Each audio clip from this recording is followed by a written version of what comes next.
안녕하십니까. 권석성형외과 대표원장 권석입니다.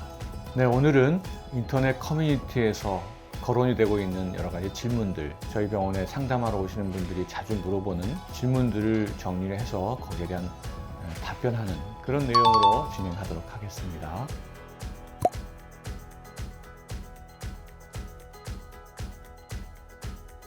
사실 코끝에 들어간 그 비중격 연장이식이나 비주지지대는 코끝 연골을 받쳐 올려서 코의 길이나 높이를 늘리려는 것이 목적입니다. 그런데 이 코끝 연골을 받쳐주는 연장이식물 또는 지지대 등을 제거하더라도 원래 자기가 가지고 있었던 그 코끝 연골은 남아있기 때문에 코끝 연골이 원래의 모습과 자리로 돌아간다면 정상적인 그 모양으로 회복이 되는 것이 당연하죠. 네, 그래서 여러분의 이해를 돕기 위해서 비중격 연장이식과 회전이식이 무엇인지 그림을 그리면서 설명을 드리도록 하겠습니다. 네, 들창코 교정에 적용되는 비중격 연장이식에 대해서 설명드리도록 하겠습니다. 자, 정상적인 코의 경우는 콧등 골격이 있고 코끝 연골이 있습니다. 그래서 콧등 골격은 뼈 부분과 단단한 연골 부분이 있는데요. 코끝 연골은 이 콧등 연골과 이렇게 약간 떨어져 있어서 부드러운 연골로 구성되어 있죠. 구축이라고 하는 것은 이 피부가 이쪽으로 쪼그라들어서 코가 점점 짧아지는 것을 말합니다. 코의 피부가 줄어들면은 이 코끝 연골이 콧등 연골과 서로 붙어서 이렇게 오버랩이 되게 됩니다. 이렇게. 그래서 코가 짧아지는 거죠. 구축코의 경우는 콧등 뼈가 있고 코끝 연골이 이렇게 위로 겹치게 되는 겁니다.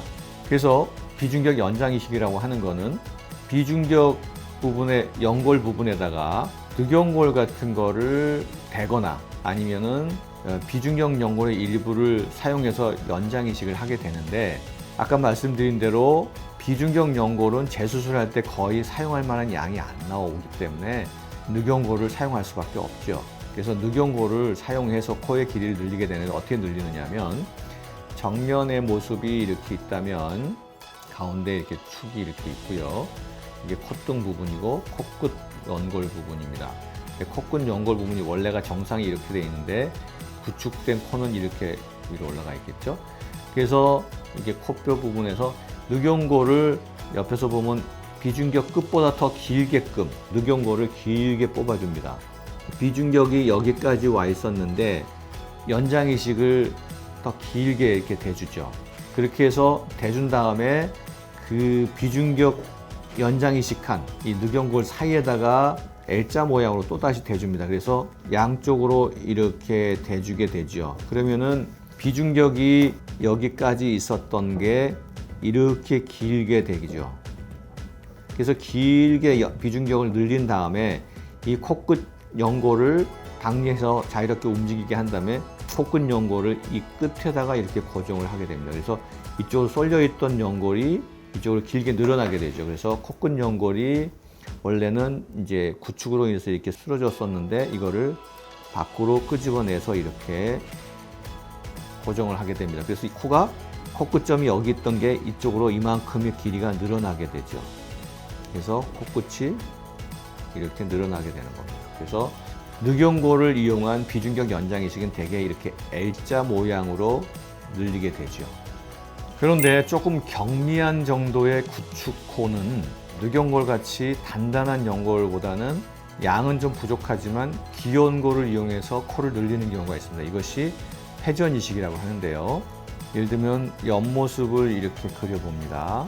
콧등에 골격이 있고 코끝이 약간 이렇게 뒤로 쓰러져 있겠죠.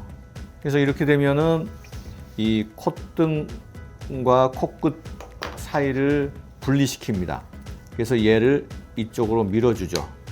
그래서 코끝 연골이 이렇게 뒤로 쓰러져 있었던 걸 이렇게 아래쪽으로 박리를 시킨 다음에 코끝 연골이 다시 쓰러지지 말라고 콧등에서부터 코끝 사이에다가 연골을 덧대줍니다. 그래서 얘가 뒤로 쓰러지는 걸 막는 것이죠. 이게 회전이식입니다. 이건 대개 기연골을 많이 사용하지요. 그래서 이게 회전이식인데 유연하고 말랑말랑하다, 신축성이 있다는 것이 장점이기도 하지만 한편으로는 코의 길이를 늘리는 데에는 좀 힘이 약하다는 것이 단점이 될 수 있습니다. 그래서 회전 이식은 좀 더 경미한 구축코어에 활용이 되는 방법이고요. 아까 말한 늑연고를 이용한 비중격 연장 이식 방법은 구축이 심했을 때 좀 더 강력하게 좀 길이를 많이 늘리고 싶을 때 사용하는 방법이 되겠습니다.